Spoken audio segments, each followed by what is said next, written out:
వృషభ రాశి వారి గురించి ఏం చెప్తారు? ఈ సంవత్సరం ఈ రాశి వారికి కలిసి వస్తుందా? వాళ్ళ ఆదాయ వ్యయాలు ఎలా ఉన్నాయి? వృషభ రాశి ఆదాయం 8, వ్యయం 5, రాజ్యపూజ్యం 1, అవమానం 3. ఈ సంవత్సరం బాగున్నాయి అనే రాశుల్లో నెంబర్ 1 వృషభ రాశి.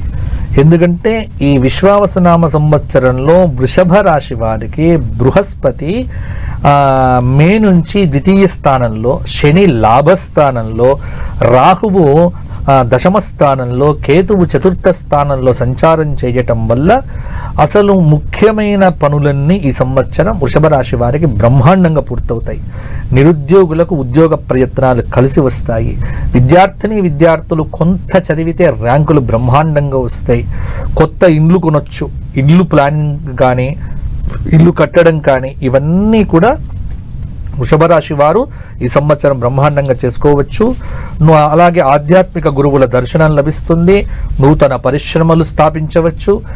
వ్యాపారస్తులకు బ్రహ్మాండంగా ఉంటుంది.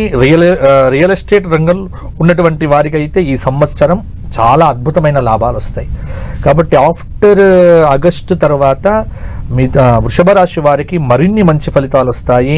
కళారంగంలో ఉన్నవారికి, సామాజిక రంగంలో ఉన్నవారికి, మీడియా రంగంలో ఉన్నటువంటి వారికి పుష్కలమైనటువంటి అవకాశాలు వస్తాయి. పంటల దిగుబడి బాగా ఉంటుంది రైతులకు. అలాగే కుటుంబ వాతావరణం చాలా అనుకూలంగా ఉంటుంది. గత 2-3 ఏళ్లుగా ఏదైతే కొంత ప్రాబ్లంగా అనిపిస్తూ ఉన్నదో అటువంటి ప్రాబ్లమ్స్ అన్ని ఈ సంవత్సరము వృషభ రాశి వారికి దూరం అవ్వబోతూ ఉన్నాయి. వృషభ రాశి వారు ప్రతి రోజు విష్ణు సహస్రనామం వినటం, గురువారం నాడు దత్తాత్రేయ స్వామి దర్శనం చేసుకోవటం, ఈ 2 చెయ్యండి. ఈ సంవత్సరం అంతా వృషభ రాశి వారు హ్యాపీగా ఉంటారు. ఓకే గురువు గారు.